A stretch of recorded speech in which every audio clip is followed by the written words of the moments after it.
संख्या कुछ सैकड़ों में गिनी जा सकती थी, परंतु 19वीं सदी के अंत में यही संख्या 12,000 तक पहुंच गई थी। 1890 में 2 सदस्यों की समिति ने कैदियों को एकांत कारावास की सजा देने के लिए केरल की कन्नौज जेल की तरफ पोर्ट ब्लेयर में एक नए जेल के निर्माण की योजना का सुझाव दिया। एबरडीन बाजार के नजदीक स्थित एटलांटा पॉइंट को इस निर्माण के लिए चुना गया। 1893 में इस जेल की इमारत का निर्माण शुरू और सैकड़ों कैदियों ने लगभग 10 साल तक दिन रात मेहनत कर ईंट और सीमेंट से बनी इस विशाल इमारत को पूरा किया।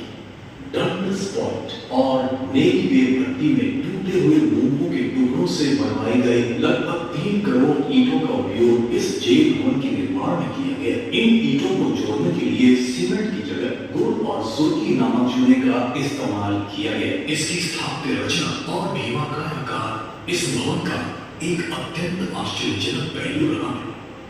मध्यवर्ती मीनार से स्पर्शिकाओं जैसी फैलती हुई 7 भुजाओं वाला यह भवन ऑक्टोपस की तरह पहाड़ी की सभी दिशाओं में विस्तृत होता गया।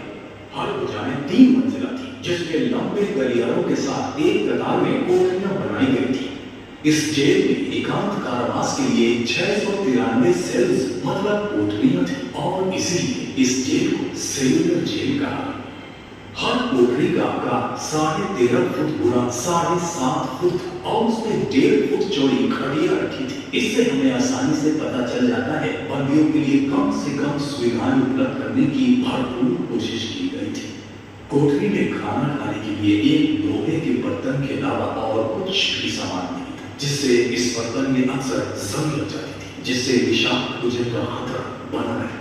पूरे दिन के लिए 1 लोटा पर पानी लिया जाता था। इस काल कोठरी की पिछली तरफ हवा के लिए 3 फुट गुना 1 फुट की एक ही छोटी सी खिड़की बनाई गई थी। जेल के एक भुजा का पिछला हिस्सा दूसरे भुजा के अगले हिस्से की तरफ आता था। ज्यादा सावधानी बरतने के लिए दोनों भुजाओं के बीच एक दीवार लगी हुई थी। इस वजह से जेल में कौन आया और कौन गया इस बारे में बंदियों को बिल्कुल ही पता नहीं चल पाता। हर मंजिल का पहला कमरा आकार में बड़ा बनाया गया। यह कमरा गार्ड रूम का कार्य करता था, जबकि एक और संतरी मध्यवर्ती वॉच टावर पर तैनात रहता था। गिरफ्तार किए गए जिन भारतीय क्रांतिकारियों को सेलुलर जेल भेजा जाता था, वे क्रांतिकारी अंग्रेजों के क्रूर अत्याचारों को सहने के लिए अपने आप को तैयार कर लेते थे। कुख्यात जेलर जेल बेरी के अनुसार सेलुलर जेल की 6 महीनों का अनिवार्य एकांत कारावास खूंखार शेरों को भी मामूली सी पालतू बिल्लियों जैसा व्यवहार करने के लिए बाध्य कर देता था।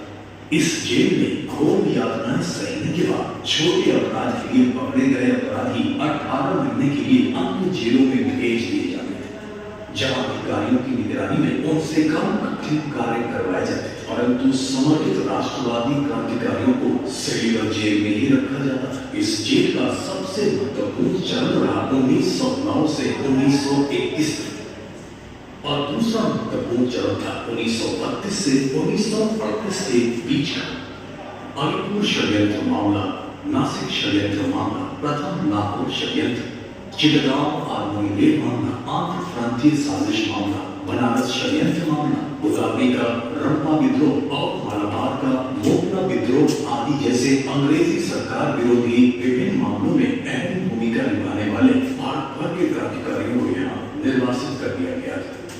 हर स्वतंत्रता सेनानी के गले में धातु की एक पट्टी पहनाई जाती थी। उस पर उस बंदी से संबंधित विस्तृत जानकारी जैसे आदेश संख्या, अधिनियम नंबर लिखा हुआ करता था। यह बंदियों को उनके अपराध के अनुसार चेन, हथकड़ी और बेड़ियों से जकड़ कर रखा जाता था। क्रॉस फिटर कठोर बंदियों के लिए आरक्षित किया गया। हर भुजा में कठोर श्रम की कर्मशालाएं हुआ करती थी। नारियल का छिलका निकालना, उसे पीट कर उसका रेशा बनाना और हाथ की मशीन की मदद से उनसे रस्सियां और बोरियां बनाना यह कैदियों के मुख्य कार्य थे। हर बंदियों को हर रोज 6 किलो रस्सी बनाना ही पड़ता था, या फिर शाम तक गोलू जलाकर 30 पाउंड नारियल तेल निकालना पड़ता था। 30 पाउंड बैल भी नहीं कर सकते। जो भी इस असंभव कार्य को नहीं कर पाते थे, उन्हें यातनाएं दी जाती थी और लटका दिया जाता था। ये वही जगह जहां वे कोड़े करवाते थे और यही वो वास्तविक कर्मशाला है जहां राजनीतिक बंदियों से कठोर परिश्रम करवाया जाता था। इस छोटी सी इमारत की सादगी पर मत जाइए, इसका प्रयोजन बड़ा ही क्रूर रहा। यहाँ फांसी का तख्ता हुआ करता था। अपने जीवन के आखिरी कदम चलते हुए बंदी अक्सर यहाँ अपना अंतिम संस्कार खुद ही कर लेते थे। इन हरे दरवाजों के पीछे उन्हें फांसी दी जाती थी। आमतौर पर 103 बंदी यहाँ पर सूली पर चढ़ाए जाते थे।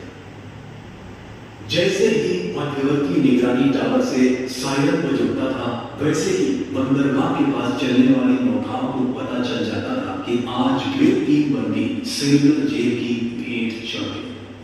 भारत की मुख्य भूमि से मीलों दूर समुद्र के काले पानी में